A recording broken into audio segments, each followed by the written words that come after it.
कर्नाटका से सवाल पूछते हैं, ब्रॉयलर चिकन खाना कैसा है जिसको 40 दिन में बड़ा किया जाता है और ये ना ही मुर्गी होती है ना मुर्गा।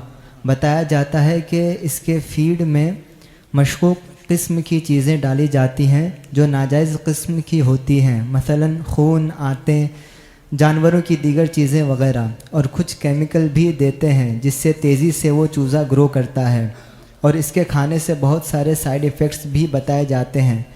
कुछ उलमा भी इससे परहेज़ करते हैं, तो आम आवाम के लिए इसका क्या हुक्म है, रहनुमाई फरमा दें। भाई सवाल सुन लिया आपने कि बॉयलर मुर्गी जो इस वक्त मेरे ख्याल में पूरी दुनिया में सब्ज़ी से भी ज़्यादा खाई जाती है।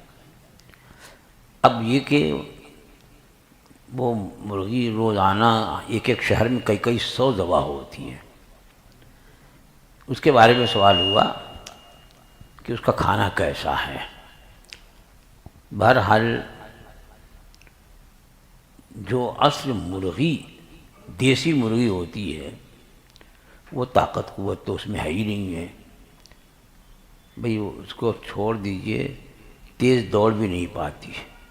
देसी मुर्गी तो इस छत से उस छत, इस मकान से उस मकान में जो है वो उड़ के चली जाती, और ये आप दौड़ा दे तो वहाँ जा कर के जो है इंतकाल पुरमलाल हो सकता है उसका। तो कमज़ोर तो है ही है वो, इसीलिए डॉक्टर जो है वो बीफ खाने को मना करेंगे, मटन खाने को मना करेंगे, चिकन खाने को मना नहीं करेंगे। दूसरी बात ये कि उसमें पूछा गया कि उसकी ग़िज़ा में कुछ ऐसी चीज़ें शामिल की जाती हैं जो जिसका खाना नाजायज़ है या हराम है, खून है, फलां है का। इस सिलसिले में मतलब और भी सवाल आया था और मैंने उससे में तहक़ीक़ की। एक साहब जो चिकन ही का चारा बेचते हैं, मैंने उनसे पूछा भी कि भाई इसमें क्या ऐसी चीज़ें मिलाई जाती हैं, तो उसने बताया कि नहीं, इस तरह के चीज़ें जो हैं खून वगैरह से नहीं होता। हाँ ये है कि अब केमिकल मिलाया जाता है कि नहीं, इसकी तहक़ीक़ नहीं हुई। बहरहाल ऐसे इंजेक्शन वगैरह दिए जाते हैं, ग़िज़ा दी जाती है वो तेज़ी से बढ़े, लेकिन तेज़ी से बढ़ने की वजह से जानवर हराम नहीं होगा। हराम तो नहीं है, वो हलाल है। अब अगर कोई ऐसी चीज़ खा भी ले, कोई ऐसी चीज़ खा ले कि जो हराम हो, तो उसकी वजह से जानवर का गोश्त हराम नहीं होता। ज़्यादा कराहत होती है, जैसे कि बहुत से बकरे जो हैं मुस्तकिल पेशाब पीते हैं, और इतना पीते हैं कि चलते फिरते ऐलान करते हैं वो कि हम जो है वो पीते हैं।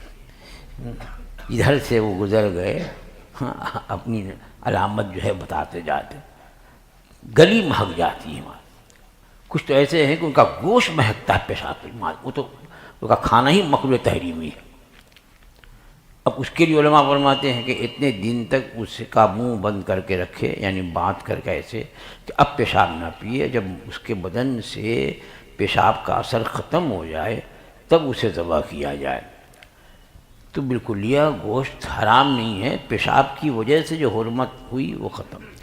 और यहाँ तो बचपन में ग़िज़ा खाई है, रोज़ाना बड़े होने पर इन चूज़ा जो होता है तो शायद हो सकता है उस वक्त वो ग़िज़ा दी हो, इंजेक्शन दिया, लेकिन जब वो बड़े हो जाते हैं तो उस वक्त तो आम खुराक उनकी वही होती है जो मैंने दरियाफ़्त किया था कि चारा है, उसमें कोई हराम चीज़ नहीं शामिल है।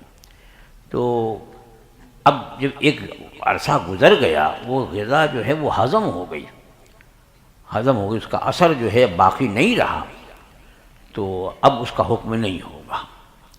वरना जितनी भी मुर्गियां हैं उनमें अक्सर जो हैं वो इधर उधर नालियों में, देसी मुर्गी भी जो है जैसे ही खोल दो सीधे वो नाली में पहुंचती हैं सब, तो क्या मतलब हराम हो जाएंगे।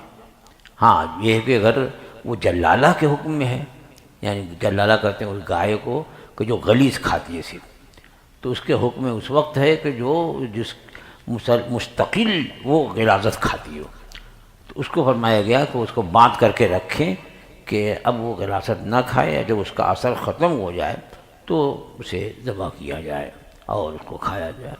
اور یہاں تو جب ہو سکتا ہے چوزا ہو تو اس طرح کی کوئی غذا دی ہو یا اور انجیکشن وغیرہ دیا ہو، بڑے ہونے پر تو اثر ختم ہو، اس لیے حلال ہونے میں شبہ نہیں ہے اس کے۔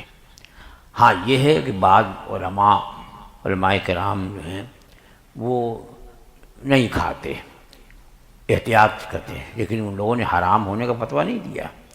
ہاں یہ بعض لوگوں نے کہا ہے کہ اس کے کھانے سے جو ہے وہ نسیان پیدا ہوتا ہے، یعنی بھولنے کا مرض، تو کثرت سے اب بائلر مرغی کھائی جاتی ہے، اس لیے لوگوں کا حافظہ اس زمانے میں بہت کمزور ہے، یہ بھی ہو سکتا ہے اس کی وجہ ہو، اللہ بہتر جاننے والا ہے۔ بہرحال اس کا کھانا جو ہے وہ حلال ہے، حرام نہیں ہے۔